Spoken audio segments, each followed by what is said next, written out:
کہ بعض بیماریاں شیطان کی وجہ سے لگتی ہیں۔ شیطان انسان کو چھو کر بیمار کر دیتا ہے، شیطان انسان کے جسم میں داخل ہو جاتا ہے، شیطان انسان کے ساتھ کھانا کھاتا ہے، شیطان انسان کی شرمگاہوں کے ساتھ کھیلتا ہے، شیطان انسان کے گھر میں رات بسر کرتا ہے، وہاں پر سوتا ہے، کچن میں برتن وغیرہ جو ہوتے ہیں ان کو چاٹتا ہے۔ تو یہ ساری کی ساری بیماریاں ہیں، ان سے انسان بیمار ہوتا ہے، اور یہ شیطان کی طرف سے۔ تو شیطان انسان کا دشمن ہے، اور یہی ہمارا موضوع چل رہا ہے کہ شیطان انسان کا سب سے بڑا دشمن ہے، اور یہ ایسا دشمن ہے جو ہمیں نظر بھی نہیں آتا، اور جو ہمارے ساتھ ہے، ہم اسے دیکھ نہیں سکتے۔ یہ ہمیں بہت نقصان پہنچا رہا ہے، ہمیں پہنچا رہا ہے، ہماری اولادوں کو پہنچا رہا ہے، ہمارے دین کو پہنچا رہا ہے، ہمارے ایمان کو پہنچا رہا ہے، ہمارے جسم کو، ہماری صحت کو پہنچا رہا ہے۔ لہٰذا اس دشمن سے باخبر ہونا اور باخبر رہنا ایک انسان کے لیے بالعموم اور ایک مسلمان کے لیے بالخصوص از حد ضروری ہے۔ لیکن افسوس سے کہنا پڑتا ہے، جتنا بڑا یہ ہمارا دشمن ہے، ہمیں جتنا اس سے محتاط ہونا چاہیے تھا، ہم اس سے اتنے ہی غافل ہیں۔ جیسا کہ پچھلے درس میں بات ہوئی تھی کہ ہم میں سے کتنے بھائی ہیں جنہوں نے آج تک شیطان کے بارے میں کوئی ایک کتاب پڑھی ہو، کوئی علم حاصل کیا ہو، ہم نے اپنے بچوں کو پڑھایا ہو یہ شیطان ہے، شیطان کے یہ کام ہے، یہاں جہاں یہ ہوتا ہے، ایسے ایسے یہ حملہ کرتا ہے، ایسے ایسے یہ بہکاتا ہے، یہ ہمیں تکلیفیں پہنچاتا ہے، اور اس سے بچنے کا یہ طریقہ ہمیں اللہ نے اور اس کے رسول نے بتایا۔ کتنے لوگ ہیں ہمیں جن کو معلوم نہیں؟ معلوم کیوں نہیں معلوم؟ ہمیں یہ تو معلوم ہے بخار کیسے چڑھ جاتا ہے، زکام کیسے لگ جاتا ہے، یہ تو معلوم ہے شوگر کن چیزوں سے بڑھتی ہے، بلڈ پریشر کن چیزوں سے بڑھتا ہے، یہ تو ہمیں معلوم ہے کہ مچھر کا موسم آ جائے تو اس سے کیسے بچنا ہے، ڈینگی سے کیسے بچنا ہے، یہ ہمیں معلوم ہے، کرونا آ جائے تو ہم نے ویکسین لگوانی ہے، یہ ساری باتیں معلوم ہیں۔ لیکن جو ان تمام بیماریوں سے بڑی بیماری ہے اور وہ شیطان ہے، اس سے ہم کیسے بچیں گے؟ اس کے بارے میں ہم نے کیا پڑھا ہے؟ اس کے بارے میں ہم نے کیا احتیاطی تدابیر اپنائی ہیں؟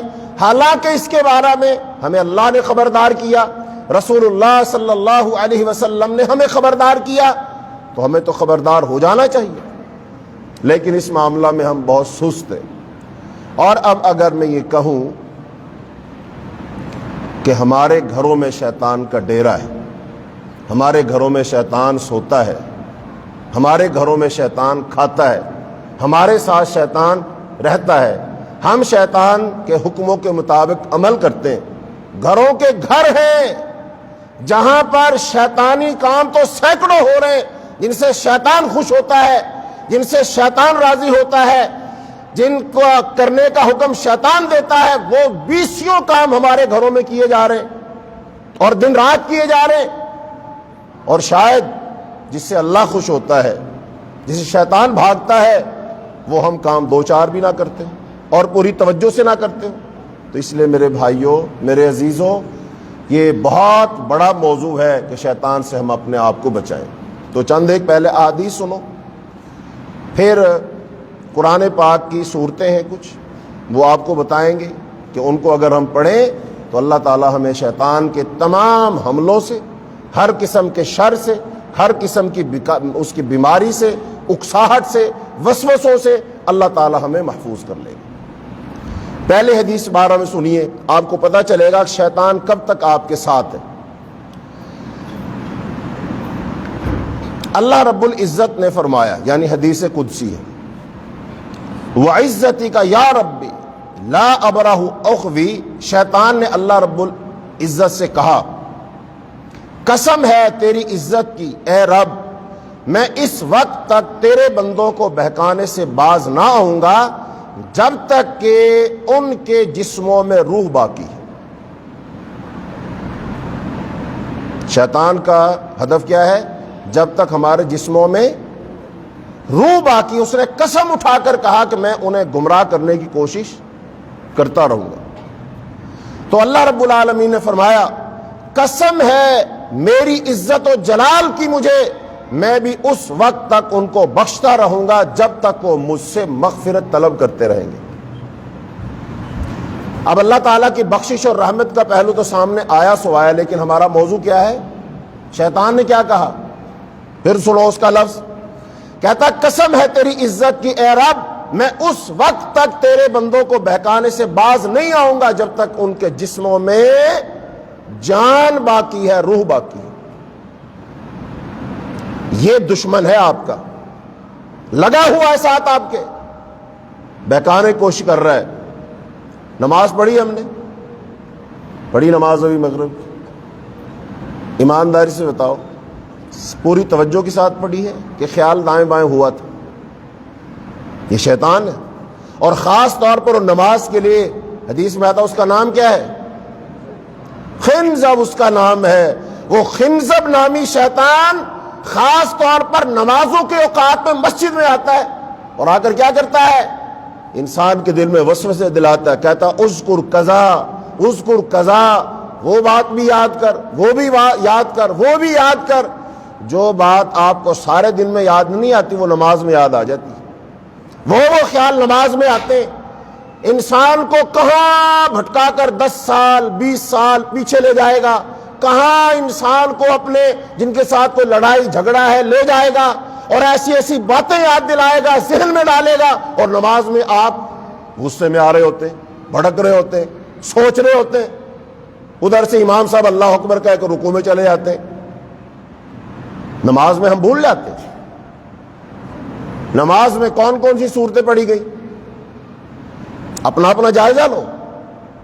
تو ہماری نمازوں میں شیطان داخل ہو جاتا ہے بھائی.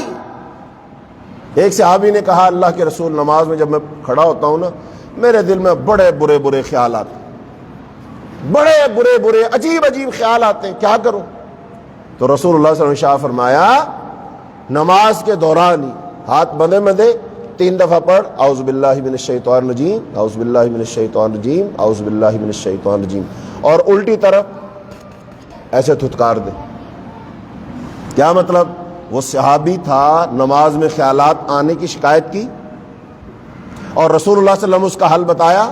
اور اس صحابی کہتے ہیں پھر میں نے یہ کام کیا تو میرے دل سے وسوسے دور ہو گئے. پھر نماز کو خراب کرنے کے لیے شیطان آتا ہے. اب یہ بتاؤ مسجد پاک زیادہ ہے کہ ہمارا گھر؟ مسجد پاک زیادہ ہے کہ ہمارا بازار؟ مسجد پاک زیادہ ہے کہ ہماری محفل؟ بتاؤ. مسجد پاک ہے نا، تو مسجد میں شیطان آیا ہوا ہے، پھر گھر کا کیا حال ہوگا، بازار کا کیا حال ہوگا، دکان کا کیا حال ہوگا، محفل مجلس کا کیا حال ہوگا؟ جب وہ تمہارا پیچھا مسجد میں نہیں چھوڑ رہا، نماز میں نہیں چھوڑ رہا، کہ جب تو اللہ اکبر کہہ کر ہاتھ باندھ کر ایک طرف دھیان کر کے بے حس و حرکت کھڑا ہو جاتا ہے اور کبھی تو سبحان اللہ پڑھتا ہے، کبھی تو الحمدللہ پڑھتا ہے، کبھی تو قرآن کی سورت پڑھتا ہے، پھر اللہ اکبر کہہ کر رکوع میں جاتا ہے، سبحان ربی العظیم کی صدا لگاتا ہے، پھر سمیع اللہ لمن حمیدہ کہتا ہے، پھر سجدے میں جاتا ہے، سبحان ربی الاعلیٰ کہتا ہے، التحیات پڑھتا ہے، درود شریف پڑھتا ہے اور تو دعائیں پڑھتا ہے. شیطان تب تیرا پیچھا نہیں چھوڑتا جب تو ذکر میں، سب سے بڑا ذکر نماز ہے. اللہ نے فرمایا اقیم الصلاۃ لذکری، میرے ذکر کے لیے تو نماز قائم کر. تو جب تو ذکر میں ہے اس وقت شیطان تیرا پیچھا نہیں چھوڑ رہا تو تیرے گھر میں، محفل میں، دکان میں، بازار میں کیسے چھوڑ دے گا؟ تو جو دشمن ہر وقت ہمارے پیچھے ہے ہمیں بھی اس سے اتنا خبردار رہنا ہے کہ نہیں، اتنا ہوشیار رہنا ہے کہ نہیں؟ لیکن ہم تو اکثر و بیشتر غفلت کا شکار ہیں. ہم تو اتنی احتیاطی تدابیر اپناتے نہیں. ہاں ہمیں یہ پتا ہے دکان میں سودا ہے، دکان کے باہر ایک گن مین بٹھا دو، یہ ہمیں پتا ہے. گن مین کیوں بٹھایا ہوا ہے؟ تاکہ کوئی ڈاکو وغیرہ نہ آ جائے، یہ پتا ہے. کیمرہ لگوا دو، یہ پتا ہے. یہ ہم نے احتیاطی تدابیر کی ہوئی ہیں نا، کس لیے؟ اپنے مال کی حفاظت، کام کی حفاظت، ورکروں کی حفاظت. دیکھیں کون کیا کر رہا ہے. بالکل ٹھیک، ہر بینک کے باہر بندوق بردار بندہ بیٹھا ہوا ہے، 24 گھنٹے کے لیے بیٹھا ہوا ہے، شفٹیں چینج ہو رہی ہیں. ہاں یہ تو انسان سے حفاظت کر رہا ہے، اپنے مال کی انسان سے حفاظت کر رہا ہے. کوئی انسان آ کر تیرا مال نہ چرا لے. اب ذرا تیرا مال زیادہ قیمتی ہے تیرا ایمان، تو تیرے ایمان کا ڈاکو کون ہے؟ تیرے ایمان پہ ڈاکہ کون ڈالے گا؟ تیرے ایمان کو خراب کون کرے گا؟ تیرے ایمان کو کون چرائے گا؟ تیرے ایمان کو کمزور کون کرے گا؟ اس کا نام کیا ہے؟ اس کا نام شیطان ہے. اس شیطان ڈاکو سے اپنے آپ کو بچانے کے لیے کون سا پہرے دار بٹھایا ہے؟ وہ کون سا پہرے دار ہے؟ اصل خزانہ تو تیرے دل میں ہے، وہ ایمان ہے. ایمان سے بڑی دولت اور کوئی نہیں ہے، سب سے بڑی دولت ایمان ہے. اب اس ایمان کی حفاظت کے لیے تو نے کیا کیا ہے؟ کوئی بندوق بردار بٹھایا، کوئی پہرے دار بٹھایا، کوئی نگہبان بٹھایا. تو اپنے نفس پر پہرا دے رہا ہے، تو دیکھا تیرے نفس میں، تیری ذات میں، تیرے دل میں، تیرے دماغ میں کون داخل ہو رہا ہے، کون نکل رہا ہے. تجھے یہ تو نظر آتا ہے خون دوڑ رہا ہے، بلڈ پریشر ہائی ہو رہا ہے کہ لو ہو رہا ہے، لیکن اللہ کے رسول نے ارشاد فرمایا ان الشیطان یجری من الانسان کمجری الدم، بے شک شیطان انسان میں ایسے دوڑتا ہے جیسے خون گردش کرتا ہے. تو ایک اور چیز دوڑ رہی ہے. کبھی تو نے دیکھا شیطانیت کا لیول بڑھا کہ کم ہوا، اس کی رفتار کم ہوئی کہ زیادہ ہوئی؟ چونکہ جب انسان کو غصہ آتا ہے، جب انسان کو زیادہ غصہ آتا ہے، کون دلا رہا ہوتا غصہ؟ کون بھڑکاتا اکثر و بیشتر؟ آپ صلی اللہ علیہ وسلم ایک جگہ پر موجود تھے، دو لوگ جھگڑ رہے تھے اور جھگڑے میں آوازیں بلند ہو رہی ہیں، نتنے پھول رہے، گردن کی رگیں وہ پھڑک رہی ہیں، چونکہ غصے میں یہی ہوتا ہے. آپ نے ارشاد فرمایا میں ایک ایسا کلمہ جانتا ہوں اگر اس کو پڑھ لیا جائے تو ان کا غصہ ٹھنڈا ہو جائے گا. وہ کلمہ کیا تھا؟ اعوذ باللہ من الشیطان الرجیم. اور اعوذ باللہ من الشیطان الرجیم پڑھنے سے کون بھاگتا ہے؟ شیطان بھاگتا ہے. اس کا مطلب شیطان تھا یہاں پر، شیطان دوڑ رہا تھا. گردش خون تیز ہو رہی ہے، اور گردش خون تیز ہونے سے کیا چڑھتا ہے؟ غصہ چڑھتا ہے، پارا ہائی ہوتا ہے، بلڈ پریشر ہائی ہوتا ہے، آنکھیں سرخ ہوتی ہیں، رگیں پھول جاتی ہیں، انسان کی عقل کام نہیں کرتی ہے، اناپ شناپ بولنا شروع ہو جاتا ہے. اس کو شعور نہیں ہوتا میرے سامنے باپ ہے کہ ماں ہے کہ بڑا ہے کہ چھوٹا ہے، کیا بولنا ہے کیا نہیں بولنا، چونکہ اس وقت شیطان سوار ہوا پڑا. اس لیے کیا فرمایا رسول اللہ صلی اللہ علیہ وسلم نے؟ لا یقضی القاضی حین غضبان. جو قاضی ہو، جو جج ہو، قاضی کون بنے گا؟ جو شریعت کا علم جانتا ہوگا، قرآن اور حدیث کو جانتا ہوگا. مفتی، قاضی، صاحب علم آدمی وہ بنے گا. فرمایا جب یہ غصے کی حالت میں ہو فیصلہ نہ کرے. کیوں؟ کہ جب غصے کی حالت میں ہوتا تو انسان کی عقل ٹھیک سے کام نہیں کرتی. ایک جگہ اللہ کے رسول صلی اللہ علیہ وسلم گزر رہے تھے، لوگ کھڑے تھے، پوچھا کیا ہو رہا ہے؟ کہا جی دو پہلوان کشتی کر رہے. ایک پہلوان نے اٹھا کے دوسرے کو پٹخ دیا، اس کی کنڈ لگا دی. دوسرے لوگوں نے داد و تحسین کے نعرے بلند کیے، بلے بلے ہو گئی. اللہ کے رسول صلی اللہ علیہ وسلم کیا ارشاد فرمایا؟ فرمایا لیس الشدید بالسرعہ انما الشدید الذی یملک نفسہ عند الغضب. فرمایا پہلوان وہ نہیں ہوتا، طاقتور وہ نہیں ہوتا جو مد مقابل کو بچھاڑ دے. پہلوان وہ ہوتا ہے جو غصے کے وقت اپنے نفس پر قابو رکھے. کیوں پہلوان یہ کیوں ہے؟ پہلوان اس لیے ہے کہ جب غصہ چڑھ رہا ہے اس کے ساتھ ایک نظر نہ آنے والے شیطانوں کی پوری جماعت ہے جو اس کو بھڑکا رہے ہیں، دل میں خیال ڈال رہے. تو ڈر گیا، تو تھلے لگ گیا، تیری بےزتی ہو گئی، لوگ کیا کہیں گے، معاشرے میں تیری عزت نہیں رہے گی. آگے بڑھ، گریبان پکڑ، تھپڑ لگا، گالی دے، اور وہ بھی موٹی ساری گالی دے، للکار اس کو. جب تو یہ کرے گا معاشرے میں تیری دھاک بیٹھ جائے گی. اس وقت یہ شیطانی وسوسہ جاری ہے، لیکن یہ بندہ مومن بصیرت والا ہوتا ہے، اللہ کے رسول کی حدیث کو جاننے والا ہوتا ہے. اللہ کے رسول صلی اللہ علیہ وسلم نے ارشاد فرمایا جب غصے کی حالت میں ہو اپنی حالت بدلو. کھڑے ہو تو بیٹھ جاؤ، بیٹھے ہو تو لیٹ جاؤ، پانی پیو، اعوذ باللہ من الشیطان الرجیم پڑھ. اور اگر تو نے اپنے آپ پر کنٹرول کر لیا سمجھ لے تو نے ایک شیطانوں کی پوری جماعت کو شکست دے دی. اور ایک جماعت کو نہیں دی، یاد رکھو، دو جماعتوں کو دی. چونکہ ایک شیطانوں کی جماعت تیرے ساتھ تھی اور ایک شیطانوں کی جماعت کس کے ساتھ تھی جو تیرا مد مقابل، وہ اس کو بھڑکا کر لا رہے تھے، پھڑ بھئی پھڑ، شابا پکڑ لے اس کو، جانے مت دے، اور تیرے شیطانوں کی جماعت تیرے ساتھ تھی، وہ تجھے بھڑکا رہی تھی کہ آگے بڑھ، کھڑا ہو، قدم اٹھا، بول، گالی نکال۔ لہذا تو نے کیا کیا؟ جب تو نے اپنے آپ پر قابو پا لیا، غصہ، اور تو نے اپنا روک لیا، تو تو نے اپنی اس شیطانوں کی جماعت کو بھی ناکام کر دیا، اور جو شیطانوں کی جماعت اس کے ساتھ تھی اس کو بھڑکا رہی تھی اس کو بھی ناکام کر دیا۔ اور اگر تو خاموش ہو گیا، لڑائی ختم ہو گئی، بتا لڑائی ختم ہونے سے خوش کون ہوگا؟ اللہ۔ اور لڑائی ختم ہونے سے سب سے زیادہ کس کے سر میں پانی پڑے گا؟ شیطان کے۔ تو نے شیطان کو ناکام کیا۔ اور یہ شیطان کی گیم کو سمجھ، وہ تجھے کیسے کیسے بھڑکاتا ہے، کیسے کیسے داؤ لگاتا ہے، کیسے کیسے تجھ سے غلط کام کرواتا ہے، کیسے کیسے تجھ سے گناہ کرواتا ہے، اس کو سمجھنا پڑے گا، وگرنہ ہم شیطانوں کے ہاتھ میں کھیلتے رہیں۔ ایک حدیث میں آتا ہے، رسول اللہ صلی اللہ علیہ وسلم، پہلے بھی حدیث سنائی تھی لیکن آج اس میں خاص لفظ کی وجہ سے دوبارہ حدیث سنا رہا ہوں۔ آپ صلی اللہ علیہ وسلم کھانا کھانے بیٹھے تو فرمایا جب ہم نبی کریم صلی اللہ علیہ وسلم کے ساتھ ہوتے اور ہمیں کھانے پر بلایا جاتا تو ہم اس وقت تک کھانے میں ہاتھ نہ ڈالتے تھے جب تک رسول اللہ صلی اللہ علیہ وسلم شروع نہ فرماتے۔ ایک مرتبہ ہمیں آپ صلی اللہ علیہ وسلم کے ساتھ کھانے پر بلایا گیا تو ایک باندھی اس طرف آگے آئی، اس طرح آگے بڑھی، گویا کہ کسی نے اس کو پیچھے سے دھکا دے کر آگے کیا۔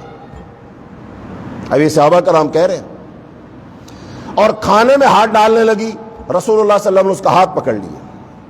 پھر ایک بدو آیا اور وہ بھی اس طرح آیا گویا اسے کوئی دھکیل رہا ہو، وہ کھانے میں ہاتھ ڈالنے ہی والا تھا کہ رسول اللہ صلی اللہ علیہ وسلم نے اس کا بھی ہاتھ پکڑ لیا، دو بندوں کا ہاتھ پکڑ لیا۔ رسول اللہ صلی اللہ علیہ وسلم نے پھر ارشاد فرمایا، شیطان اس کھانے کو حلال کر لیتا ہے جس پر اللہ کا نام نہ لیا گیا ہو۔ وہ اس باندی کے ساتھ آیا تھا، وہ خود نہیں آ سکتا تھا، اللہ کے رسول موجود ہے، بسم اللہ پڑھیں گے کھانا کھائیں گے، لیکن وہ کس کے ساتھ آیا؟ اس باندی کے ساتھ آیا اور اس کے ساتھ کھانا حلال کر اس لیا۔ بس میں نے اس کو اس ہاتھ سے پکڑ لیا، پھر وہ اس بدو کے ساتھ آیا اور تاکہ وہ کھانا حلال کرے، پس میں نے اس کو بھی ہاتھ سے پکڑ لیا۔ قسم ہے اس ذات کی جس کے ہاتھ میں محمد کی جان ہے، اس کا ہاتھ اس باندی کے ہاتھ کے ساتھ میرے ہاتھ میں تھا۔ اللہ کے رسول نے جب اس باندی کا ہاتھ پکڑا تو آپ نے کیا فرمایا؟ یہ ایک ہاتھ تو کس کا ہے؟ اس عورت کا، لڑکی کا، اور دوسرا ہاتھ اس میں کس کا تھا؟ شیطان کا۔ پھر اس کا مطلب شیطان تو فزیکلی آیا پڑا تھا وہاں پر۔ اچھا اب یہ کس کی مجلس تھی؟ اللہ کے رسول صلی اللہ علیہ وسلم۔ تو اس میں نہیں ٹلا، جب ہم کھانا کھائیں گے ٹل جائے گا؟ اور ٹلے گا؟ بچے آتے ہیں ساتھ کھانا کھانا شروع کر دیتے ہیں، آپ نے بسم اللہ پڑھی لیکن اس بچے نے بسم اللہ نہیں پڑھی، لہذا اب آپ کے کھانے میں وہ آپ کے ذریعے شامل نہیں ہوا، کس کے ذریعے شامل ہوگا؟ اور بچے کو ہم چومتے ہیں، گود میں بٹھاتے ہیں، پیار کرتے ہیں، چونکہ ہماری شفقت ہے، بچوں سے پیار تو کرنا چاہیے، لیکن جب وہ ہاتھ ڈال رہا ہے کیا کہو؟ آپ بھی ہاتھ پکڑ لو، بیٹا بسم اللہ پڑھ پہلے۔ جب آپ بسم اللہ پڑھیں گے آپ نے شیطان کا رستہ روک دیا۔ اب مثلا ابھی جب کھانا لگتا، ہمارا مسجد میں کھانا لگتا ہے، جو لوگ کھانا بناتے ہیں، پکواتے ہیں، لاتے ہیں، سرو کرتے ہیں، برتن دھوتے ہیں، اللہ سب کی محنتیں قبول فرمائے، اللہ سب کو جزائے خیر عطا فرمائے۔ اچھا کتنے لوگ ہیں بسم اللہ پڑھ کر کھانا کھاتے ہوں گے؟ پھر خاص طور پر ہمارے یہ بچے جو ہیں بسم اللہ پڑھ کر کھانا کھاتے ہوں گے، یہ تو ویسے ہی مقابلے میں شروع ہو جاتے ہیں۔ اب ان کے ساتھ شیطان کھانے میں شامل ہوتا ہے، اس بات کو سمجھو، لہذا اپنے بچوں کو آج ہی جاؤ گھر جا کر بٹھاؤ اور انہیں کھانے کے آداب سکھاؤ کہ بیٹا کھانا کیسے کھانا چاہیے۔ اللہ کے رسول صلی اللہ علیہ وسلم نے جب اس بچے کا ہاتھ پکڑا، ایک حدیث میں آتا ہے آپ نے کہا بیٹا بسم اللہ پڑھ کر کھاؤ، اپنے آگے سے کھاؤ، دائیں ہاتھ سے کھاؤ، اور برتن کے درمیان میں سے نہ کھاؤ، اپنے آگے آگے سے کھاؤ، جو کہ برتن کے درمیان میں برکت نازل ہو رہی ہوتی۔ یہ ہم اپنے بچوں کو سکھائیں۔ اس سے آپ کیا کریں گے؟ اپنے بچوں کو محفوظ کریں گے کس سے؟ شیطان سے۔ اپنے کھانے کو محفوظ کریں گے شیطان کے کھانے سے، وگرنہ بے برکتی ہو جائے گی۔ آج بے برکتی زیادہ ہے، پیسے موجود ہیں، جیسے آتے ویسے اڑ جاتے، پتہ ہی نہیں چلتا۔ ہم یہی کہتے ہیں کہ بے برکتی ہے۔ پہلے تھوڑا کھانا ہوتا تھا، زیادہ لوگ کھا لیتے تھے، اب زیادہ کھانا ہوتا، تھوڑے لوگوں کا پیٹ بھی نہیں بھرتا۔ کیوں نہیں بھرتا؟ اس لیے کہ ہم نے شیطان کا رستہ نہیں روکا، ہم نے اس بات کو ہلکا سمجھا ہے، ہم نے اس پر پہرا نہیں دیا ہے، ہم نے شیطان سے اپنے آپ کو نہیں بچایا ہے۔ اور شیطان تو ہمارے گھروں میں داخل ہوتا ہے۔ اب جب آپ یہاں سے پلٹ کر اپنے اپنے گھر جائیں گے، بہت سارے لوگ وہ ہوں گے جو گھر میں داخل ہونے کی دعا پڑھیں گے، بسم اللہ پڑھیں گے، سلام کہیں گے، اور اکثر و بیشتر لوگ وہ ہوں گے جو گھر میں داخل ہوتے وقت سلام نہیں کہیں گے، دعا نہیں پڑھیں گے گھر میں داخل ہونے کی۔ یاد رکھو، اللہ کی رسول صلی اللہ علیہ وسلم کی حدیث ہے، اور میں یہ بات قسم اٹھا کر کہتا ہوں کہ اللہ کے رسول صلی اللہ علیہ وسلم کا فرمان 1000% سچا ہے، سچا ہے، اس میں ذرہ برابر کوئی شک نہیں ہے۔ تو اللہ کے رسول صلی اللہ علیہ وسلم فرمایا، جب تم گھر جاؤ گے تمہارے ساتھ شیطان بھی گھر جائے گا۔ اور جس بندے نے گھر میں داخل ہوتے وقت بسم اللہ پڑھا، اس نے السلام علیکم ورحمۃ اللہ کہا، آئبون تائبون عابدون لربنا حامدون کہا، بسم اللہ ولجنا بسم اللہ خرجنا، یہ دعا پڑھی، اس کے ساتھ جو شیطان جائے گا، آپ تو گھر میں داخل ہو جائیں گے، وہ دروازے کے باہر ہو کر افسوس کرے گا کہ ہائے افسوس، لا مبیت لکم ولا عشاء، اس گھر میں تمہارے نہ رات بسر کرنے کی جگہ ہے اور نہ کھانا کھانے کے لیے کوئی جگہ۔ اور جس بندے نے دعا نہ پڑھی، گھر میں داخل ہو گئے، شیطان کیا کہتا ہے؟ آ جاؤ، اس گھر میں رات بسر کرنے کی جگہ بھی ہے اور کھانا بھی ہمارا اس گھر میں، وہ کھانا تو پکا ہوا ہے، وہ کھائے گا۔ حدیث میں آتا ہے، رسول اللہ صلی اللہ علیہ وسلم نے فرمایا، تم کھانا کھا رہے ہو اور اگر کوئی لقمہ گر جائے، لقمہ ہم کھا رہے ہیں، گوشت کھا رہے ہیں، بوٹی گر گئی، کھا رہے تھے، لقمہ نیچے گر گیا، سالن میں آلو تھا، اس کی کاش نیچے گر گئی، اچھا ہم نہیں اٹھاتے اس کو، یا اٹھاتے ڈسٹ بین میں ڈال لیتے۔ اور اگر کوئی شخص اٹھا کر اس کو کھانا چاہے، ساتھ کھانے والے لوگ کہتے او چھٹ دو جی، چھٹ دو، اور لے لو کھانا، بیٹا اور لے لو کھانا۔ کیوں؟ وہ سمجھ رہے ہوتے ہیں یہ بیچارہ بہت ہی بھوکا ہے، نیچے گری ہوئی بوٹی اٹھا کے کھا رہا ہے۔ غلط سوچ ہے، 100% غلط سوچ ہے۔ رسول اللہ صلی اللہ علیہ وسلم نے کیا فرمایا؟ اگر لقمہ نیچے گر جائے اس کو صاف کر کے کھا لو، اس کو شیطان کے لیے نہ چھوڑو۔ یہ رسول اللہ صلی اللہ علیہ وسلم کی حدیث ہے۔ اور جو بندہ اس کو نہیں کھا رہا، اٹھا کے ڈسٹ بین میں ڈال رہا ہے، وہ کس کے لیے چھوڑ رہا ہے؟ اب ایک طرف تیری تہذیب ہے، ثقافت ہے، تو پڑھا لکھا ہے، باوقار ہے، پڑھے لکھے لوگوں میں بیٹھ کر تو لقمہ نیچے گر جائے گا، اگر اس کو اٹھائے گا تو تیری عزت کو تو بٹا لگ جائے گا، لوگ کیا کہیں گے، لو بھی اس نے نیچے سے اٹھا کے کھا لیا، 1000 قسم کے اس میں جراثیم لگ گئے۔ اب تیری سوچ ایک طرف، تیری تہذیب ایک طرف، تیری پڑھائی لکھائی ایک طرف، اور ایک طرف رسول اللہ صلی اللہ علیہ وسلم کا فرمان ہے کہ لقمہ گر جائے اس کو شیطان کے لیے مت چھوڑو، اس کو صاف کر کے کھا لو۔ کیا لگا؟ گرد لگا ہے، مٹی لگی، ٹھیک ہے، کوئی مسئلہ نہیں۔ مدینہ منورہ ہے، اس کی گلیاں ہیں، اور اس کی گلیوں میں لوگوں کے بھیڑ اور بکریاں اور ریوڑ گزرتے ہیں، اور کچا رستہ ہے۔ اللہ کے رسول صلی اللہ علیہ وسلم نے ایک کھجور کو پڑے ہوئے دیکھا، آپ نے ارشاد فرمایا، اگر مجھے ڈر نہ ہوتا کہ کھجور صدقے کی ہوگی میں اس کو اٹھا کر کھا لیتا۔ تو کیا اس کھجور میں گرد و غبار نہیں لگا تھا؟ اور اٹھانے والے کون ہیں؟ امام الانبیاء محمد الرسول اللہ صلی اللہ علیہ وسلم، جس پر تمام دنیا کے عقل مندوں کی عقل قربان ہے، جس سے بڑا عقل مند، سمجھدار، دانا، دور اندیش، حکیم، طبیب نہ پیدا ہوا نہ پیدا ہوگا۔ جب وہ اٹھا کر ایک کھجور کھانے کے لیے تیار ہے تو ایک لقمہ اٹھا کر صاف کر کے کیوں نہیں کھاتا؟ تو شیطان کے لیے مت چھوڑ، شیطان تیرا اتنے قریب ہے کہ تیرا گرا ہوا لقمہ وہ کھا لے گا، تیری پلیٹ میں وہ شامل ہو جائے گا، تیرے گھر میں وہ رات گزارے گا، تیرے بستر پر وہ سوئے گا۔ اور اللہ کے رسول صلی اللہ علیہ وسلم نے ارشاد فرمایا، جب انسان سوتا ہے دو ہی صورتیں ہو سکتی ہیں، یا تو اذکار کر کے سوئے گا یا بغیر اذکار کیے سوئے گا. اور اگر اس نے اذکار کر لیے اللہ ایک فرشتہ مقرر کرے گا جو ساری رات اس کی حفاظت کرے گا، پہرا دے گا. اور اگر اذکار نہ کیے سونے کے سو گیا شیطان مسلط ہو جائے گا. اور جب شیطان مسلط ہو جائے گا رسول اللہ صلی اللہ علیہ وسلم نے ارشاد فرمایا شیطان اس کی گدی پر 3 گرے لگاتا ہے. کتنی گرے؟ 3 گرے لگا دیتا ہے گدی پر. اور یہ جو گدی ہے نا، خاص طور پر اس کا ذکر کیوں کیا؟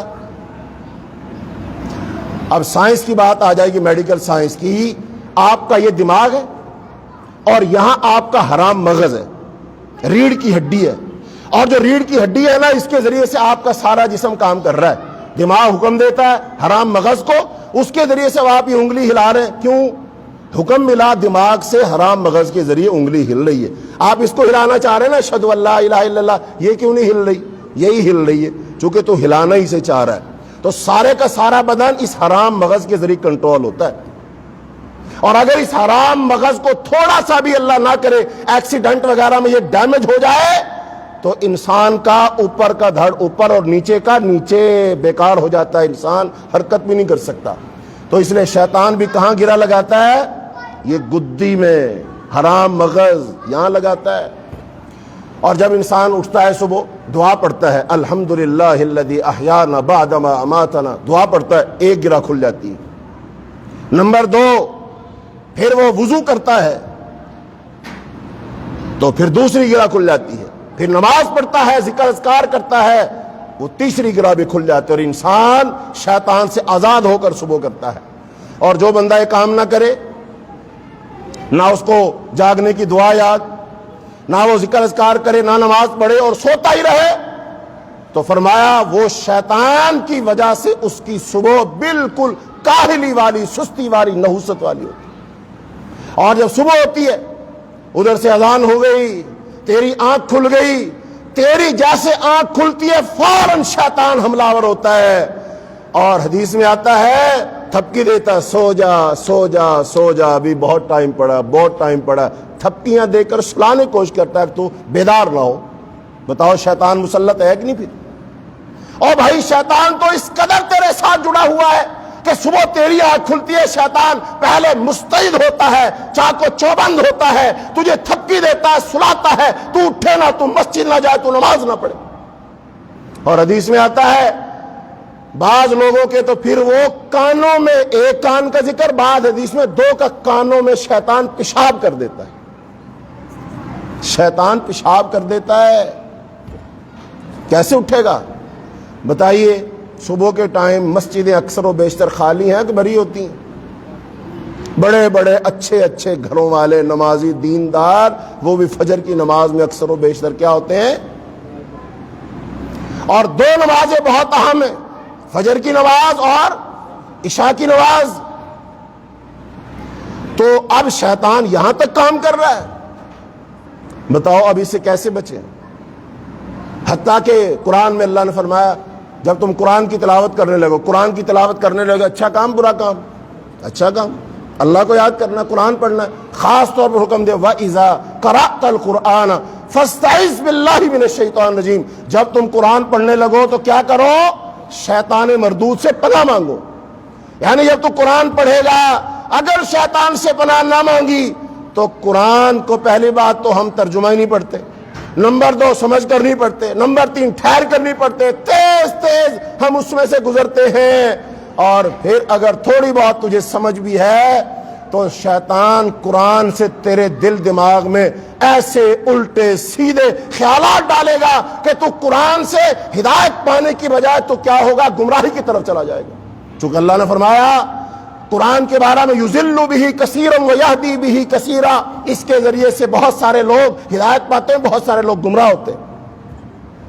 مرزا غلام احمد قادیانی اس نے نبوت کا دعویٰ کیا، دلیل کہاں سے دی؟ قرآن سے دی. قرآن پڑھ کر گمراہ ہوا. غلام احمد پرویز پاکستان کے اندر ایک شخص تھا، لوگوں نے اس کو بہت سنا، لیکن اس نے ساری زندگی قرآن کی دعوت دی، لیکن وہ قرآن کے خلاف چلتا رہا، وہ قرآن پڑھ کر گمراہ ہو گیا. اس کا مطلب قرآن پڑھو گے تب بھی شیطان حملہ کرے گا. تو یہ تو آپ نے کھانے کے بارے میں حدیث سن لی، ایک اور سن لیجیے۔ حضرت ابو ہریرہ رضی اللہ تعالیٰ عنہ سے مروی ہے کہ نبی کریم صلی اللہ علیہ وسلم نے ایک شخص کو کھڑے ہو کر پیتے دیکھا، کھڑے ہو کر پانی پی رہا تھا۔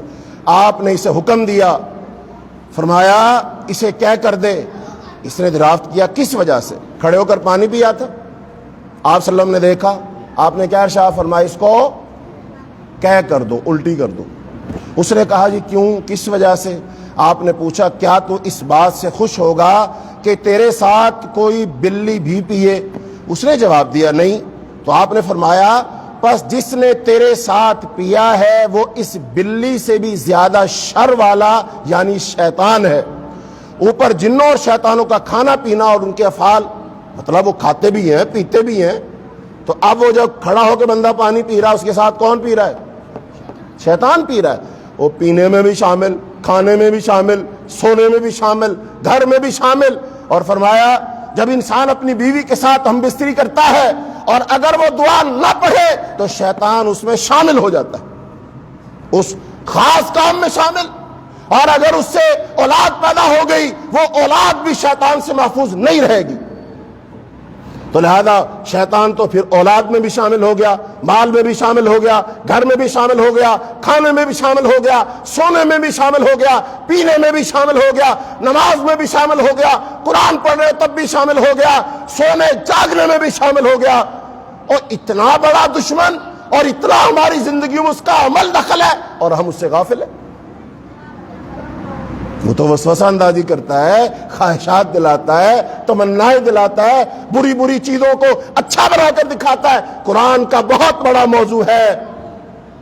اچھا اب یہ بتاؤ انسان کو جو بیماریاں لگتی ہیں پتہ کتنی قسم کی ہیں؟ 2 قسم کی، ایک جسمانی اور ایک روحانی۔ جسمانی بیماریاں اور روحانی بیماریاں۔ زیادہ خطرناک بیماریاں کون سی؟ جسمانی کے روحانی؟ میرے بھائیوں روحانی بیماریاں بہت خطرناک ہیں۔ جسمانی بیماریوں میں سے بڑی بیماری جس سے لوگ بہت زیادہ خوف ہوتا ہے کینسر کی بیماری۔ کینسر کی بیماری بہت مہلک ہے، ٹھیک ہے، لیکن پتہ روح کو لگنے والی بیماریاں کینسر سے زیادہ مہلک ہیں۔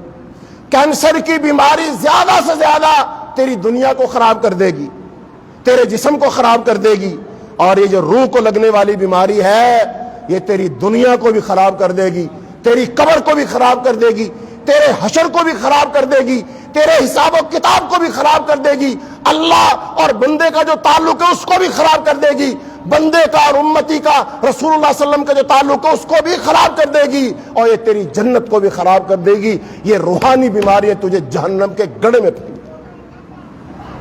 معاشرہ تباہ ہوتا ہے جسمانی بیماریوں سے نہیں، روحانی بیماریوں سے معاشرہ تباہ ہوتا ہے، قومیں تباہ ہوتی ہیں۔ یہ مال و دولت کی ہوس، لالچ، حسد، بغض، کینہ، عداوت، دشمنی ہے، یہ کون سی بیماری ہے؟ یہ روحانی بیماری ہے۔ ان روحانی بیماریوں میں سے ایک ہے مال کی بیماری۔ مال کی بیماری جسم کو نہیں لگتی، روح کو لگتی ہے۔ مال کی طلب جسم نہیں کرتا، روح کرتی ہے۔ اور اللہ کے رسول صلی اللہ علیہ وسلم نے کیا فرمایا؟ اگر ابن آدم کو سونے کی ایک وادی دے دی جائے کہے گا ایک اور ملنی چاہیے، اگر 2 دے دی جائے کہے گا تیسری ملنی چاہیے۔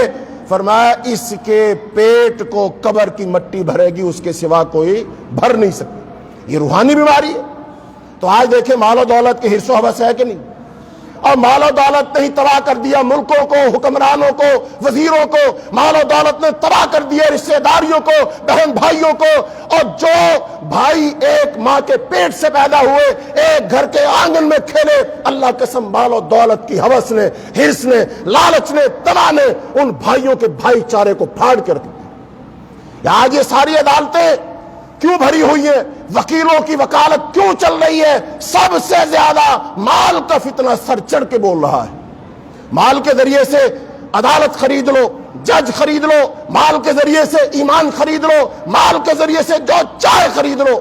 یہ مال کا فتنہ ہے، اور یہ مال کے فتنے کا تعلق کس کے ساتھ ہے؟ روح کے ساتھ ہے۔ یہ روح کی بیماری ہے۔ اگر اس روح کی بیماری کا علاج ہو جائے اور انسان مال و دولت کے حرص و ہوس سے بے نیاز ہو جائے، اللہ کی قسم جھگڑے ختم ہو جائے۔ ایک صحابی آئے اللہ کے رسول صلی اللہ علیہ وسلم سے آ کر کہنے لگے، اللہ کے رسول مجھے کوئی ایسی بات بتائیے، احبنی اللہ احبنی الناس، کہ میں کوئی کام ایسا کروں کہ مجھ سے لوگ بھی محبت کرے، اللہ بھی محبت کرے. مجھے کوئی ایسا کام بتا دے. سوال بڑا زبردست کیا. مجھے اللہ کی محبت بھی حاصل ہو جائے اور لوگوں کی محبت بھی حاصل ہو جائے. آپ نے کیا فرمایا؟ ازہد فی الدنیا یحبک اللہ. دنیا سے بے رغبت ہو جا، اللہ تجھ سے محبت کرے گا. فرمایا ازہد فیما عند الناس یحبک الناس. جو لوگوں کے پاس ہے نا، اس سے بے رغبت ہو جا، لوگ تجھ سے محبت کریں گے. تو دنیا سے بے رغبت ہو، کون محبت کرے گا؟ چونکہ تو بے ضرر ہو جائے گا، تو کسی کو نقصان نہیں پہنچائے گا. شیطان تیرے ذریعے سے فساد نہیں پھیلا سکے گا، چونکہ مال و دولت کے حرص و ہوس نے فساد پھیلانا تھا، وہ تیرے اندر سے نکل گئی تو ہو ہی بے ضرر گیا. تو اس سے کسی کو خطرہ ہی کوئی نہیں. اور جو لوگوں کے پاس ہے وہ کیا ہے؟ لوگوں کے پاس مال و دولت ہے، لوگوں کی چیزیں. کسی کا گھر ہے، گاڑی ہے، عہدہ ہے، منصب ہے. بے نیاز ہو جا کہ اللہ نے تجھے دیا، اللہ تجھے اور دے. لہذا کیا ہو جائے گا؟ لوگ تجھ سے محبت کریں گے. یار یہ بندہ بہت اچھا ہے، یہ تو بندہ میرا دشمن ہی نہیں ہے، اس سے تو مجھے کوئی نقصان ہی نہیں ہے. اور بھائی بھائی سے کیوں دشمنی کرتا ہے، بھائی بھائی سے کیوں بدظن ہے؟ اس کو پتا ہوتا ہے یہ کوئی چلاکی کر رہا ہے، کہیں نہ کہیں سے نقصان پہنچائے گا، کہیں نہ کہیں سے وار چلائے گا. اس لیے ہم لوگ ایک دوسرے سے بدظن ہوئے پڑے، اور یہ شیطان نے کیا ہوا اور اس دنیا نے کروایا ہوا. تو اس لیے میرے عزیزوں، میرے بھائیوں، مال و دولت اور حرص و ہوس کو چھوڑ دو. یہ روحانی بیماری ہیں. تو لہذا ایک بیماری انسان کے جسم کو لگتی ہے اور ایک انسان کی روح کو لگتی ہے. انسان کمزور بھی دو طریقے سے ہوتا ہے، جسمانی لحاظ سے کمزور اور روحانی لحاظ سے کمزور. اور طاقتور بھی دو لحاظ سے ہوتا ہے، جسمانی لحاظ سے بھی طاقتور اور روحانی لحاظ سے بھی طاقتور. اگر کوئی شخص جسمانی لحاظ سے کمزور ہو تو کوئی مسئلہ نہیں، روحانی لحاظ سے، ایمانی لحاظ سے طاقتور ہونا چاہیے. یہ روح جو ہے یہ شیطان سے لڑے گی، شیطان کے وسوسوں سے لڑے گی، شیطان کے حملوں کو ناکام بنا دے گی. یہ تجھ سے اللہ کی اطاعت، فرمانبرداری اور بندگی کروا دے گی. یہ تیری روح کا مضبوط ہونا تجھے قیامت کے دن سرخرو کر دے گا، تجھے قبر میں سرخرو کر دے گا، یہ تجھے اللہ کی جنت میں پہنچا دے گا. لہذا شیطان کا وار تیرے جسم پر نہیں، اس کا وار بھی تیری روح پر ہوتا ہے. تو شیطان بیماریاں لگاتا ہے. ایک بیماری سن لیجئے، قرآن میں اللہ تعالیٰ نے ارشاد فرمایا الذین یأکلون الربا لا یقومون الا کما یقوم الذی یتخبطہ الشیطان من المس. فرمایا سود خور لوگ قیامت کے دن کھڑے نہ ہوں گے مگر اس طرح جس طرح وہ کھڑا ہوتا ہے جیسے جسے شیطان نے چھو کر خبتی بنا دیا. خبتی کسے کہتے ہیں؟ پاگل. پاگل بندہ دیکھا آپ نے؟ اس کو شعور ہوتا ہے، وہ تو کیچڑ میں ہاتھ ڈال لیتا ہے، وہ تو پخانہ ہی ہاتھ میں اٹھا لیتا ہے، وہ تو گندی چیز منہ میں ڈال لیتا ہے، وہ تو کپڑے اتار دیتا ہے. نہ اس کو حیا، نہ شرم، نہ حلال حرام کی تمیز، نہ پاکی طہارت کی اسے تمیز، کیا کھانا کیا نہیں کھانا اسے اس چیز کا شعور. کیوں؟ پاگل ہے. اچھا کیا فرمایا اللہ نے؟ جیسے وہ پاگل ہے، بعض لوگوں کو شیطان چھوتا ہے اور اس کے چھونے سے کیا ہو جاتا ہے بندہ؟ یہ صرف شیطان کا چھونا ہے. اب یہ بیماری ہے کہ نہیں؟ اور بیماری ہے کہ نہیں ہے؟ پاگل پن طاری ہو گیا اس پر. اچھا اب یہ پاگل پن کیسا ہے؟ یہ بالکل ننگا ہو جائے گا، نہ حیا نہ شرم. وہ تو پاگل ہے، جسمانی لحاظ سے پاگل ہے، دماغ کام نہیں کر رہا اس کا، لیکن اس کا ٹیسٹ کرو دماغی لحاظ سے ٹھیک ہے، اچھا بھلا ہے. لیکن شیطان نے چھوا ہوا ہے. کیسا ہو گیا؟ خبتی. بتاؤ رشتوں ناتوں کی پہچان ہے اسے؟ حیا شرم ہے اسے؟ جو اللہ سے حیا نہ کرے وہ کس کی حیا کرے گا؟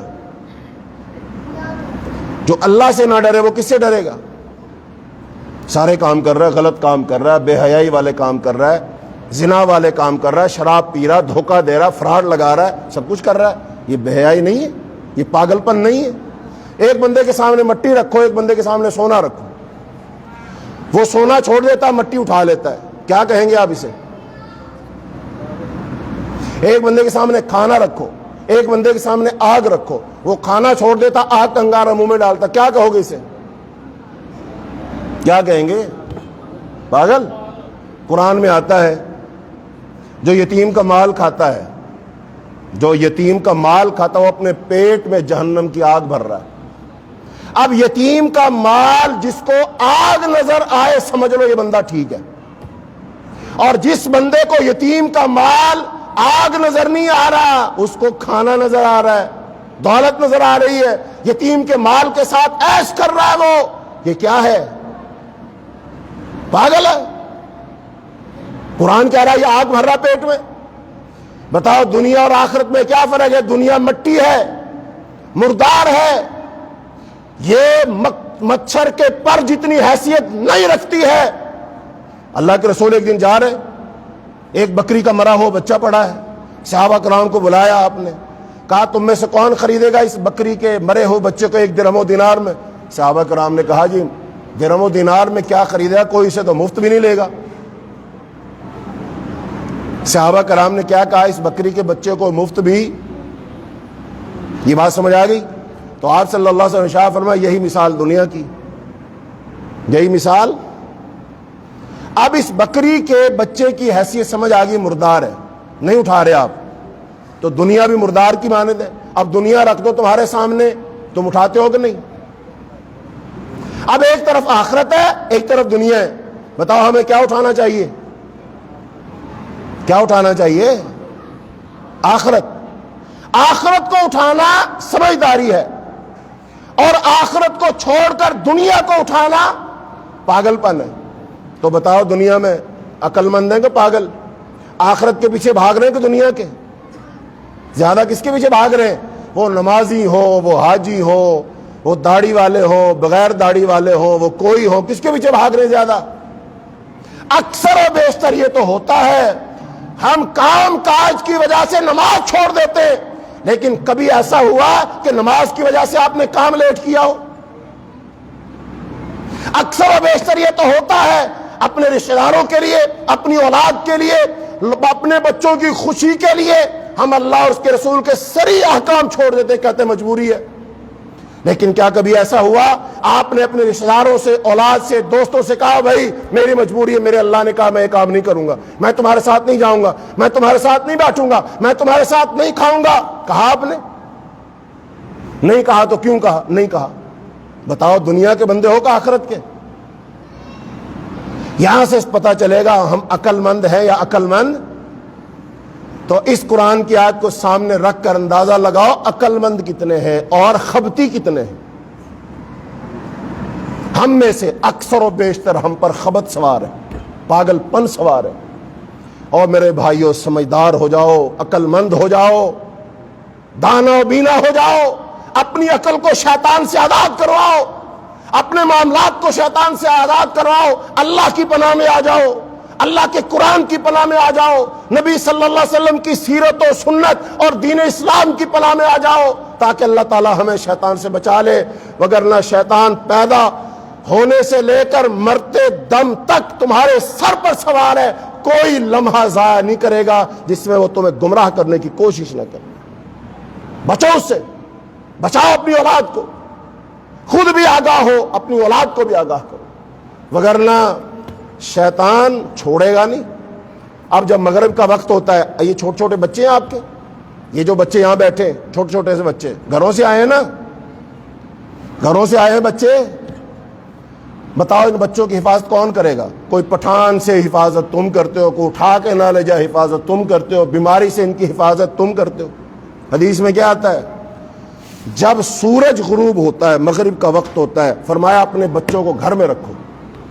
اپنے بچوں کو کہاں رکھو؟ گھر میں رکھو، باہر مت جانے دو۔ کیوں؟ اس وقت شیاطین بھاگ دوڑ رہے ہوتے ہیں، تو وہ تمہارے بچوں کو چھوڑیں گے؟ وہ گھر میں رکھ۔ حدیث میں ہے دروازہ بند کر کے رکھو، دروازہ گھر کا بند ہو، شیطان بند دروازہ نہیں کھولتا۔ ان بچوں کی حفاظت کون کرے گا؟ کیوں نہیں حفاظت کرتے ہم؟ اپنے بچوں پر آپ دم کرتے ہیں؟ یہ جو بچے ہمارے ہیں، شیطان ان سے کھیلتا ہے، شیطان ان کے دماغ میں باتیں ڈالتا ہے، ہمیں اس چیز کی پرواہ نہیں۔ رسول اللہ صلی اللہ علیہ وسلم دعا اپنے نواسوں کو دم کیا کرتے. بتاؤ حسنین ان کے والدین نیک تھے کہ نہیں؟ نانا نیک تھا کہ نہیں؟ مدینے کا ماحول پاک صاف تھا کہ نہیں؟ اس ماحول میں اللہ کے رسول صبح ہر روز اپنے نواسوں کو دعا کرتے تھے. کیا؟ اعیذکما بکلمات اللہ التامات من الشیطان. میں ان دونوں کو پناہ میں دیتا ہوں. کس کی پناہ میں؟ اللہ کی پناہ میں. کس سے؟ شیطان سے. وہامۃ ومن کل عین لامۃ. بتائیے ذرا ہم اپنے بچوں کو دم کرتے ہیں ہر روز؟ کیوں نہیں کرتے؟ ہمارے بچے حسنین سے زیادہ پاک ہیں. ہمارے گھر کا ماحول حسنین کے گھر سے زیادہ پاک ہے. ہمارے بچوں کے ماں باپ علی و فاطمہ رضی اللہ عنہما سے زیادہ نیک ہے. ہمارے بچوں کے ننہال نانا ماما وہ رسول اللہ صلی اللہ علیہ وسلم سے زیادہ پاک ہے.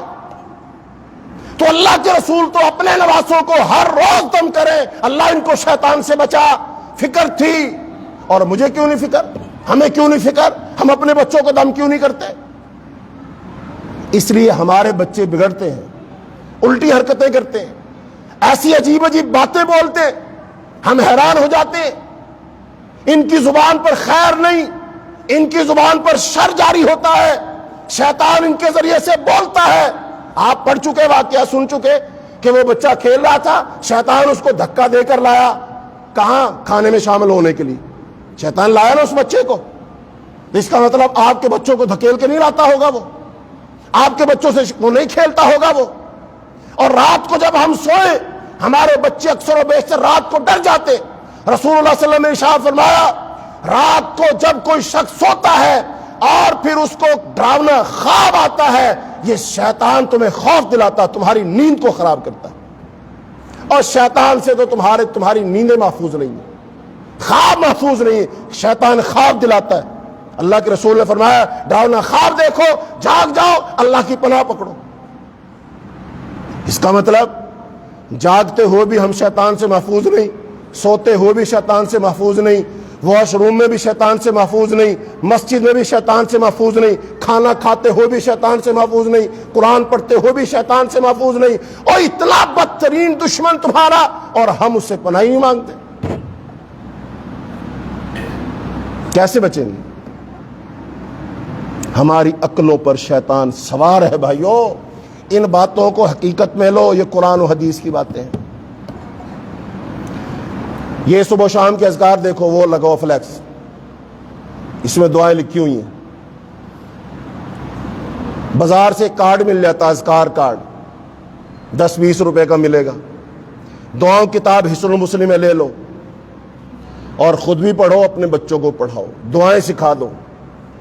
صبح و شام اپنے بچوں سے اذکار کرواؤ. ہو سکتا ہے ہمارے بچے شیطان سے محفوظ ہو جائیں, یہ نسل ہماری محفوظ ہو جائے گی, یہ شیطان کے پیروکار نہیں بنیں گے. وگرنہ جیسے جیسے وقت گزر رہا, بتاؤ برائی بڑھ رہی ہے کم ہو رہی ہے؟ فتنے بڑھ رہے کم ہو رہے ہیں؟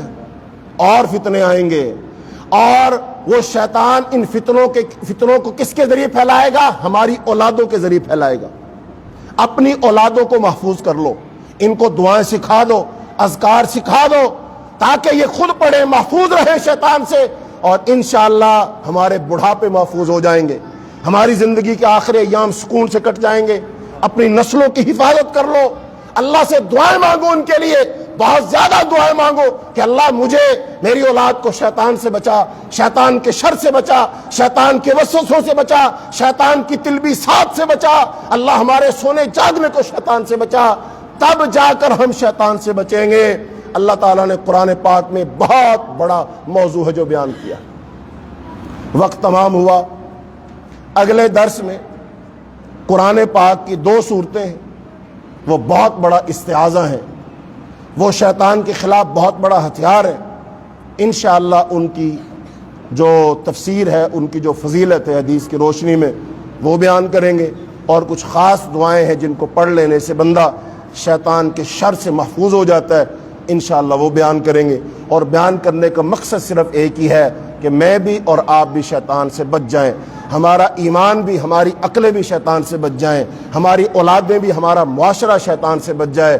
جب ہم شیطان سے محفوظ ہو جائیں گے, انشاءاللہ ہمارا عقیدہ بھی ٹھیک ہوگا، نظریہ بھی ٹھیک ہوگا، عبادات بھی ٹھیک ہوں گی، زندگی بھی ٹھیک رہے گی، اور ہماری موت بھی ٹھیک ہو جائے گی، خاتمہ بالخیر ہو جائے گا۔ اللہم انا نسألک الجنت الفردوس، اللہم انا نسألک الجنت الفردوس، اللہم انا نسألک الجنت الفردوس، اللہم انا نعوذ بک من عذاب النار، اللہم انا نعوذ بک من عذاب النار، اللہم انا نعوذ بک من عذاب النار، اللہم اشف مرضانا ومرضى المسلمین، اللہم اقض حاجاتنا وحاجات المسلمین، اللہم اصلح قلوبنا، اللہم اصلح عقولنا، اللہم اصلح بیوتنا، اللہم اصلح اولادنا، اللہم اصلح شبابنا، اللہم اصلح لنا کلنا شأننا یا رب العالمین، وصلی اللہ تعالی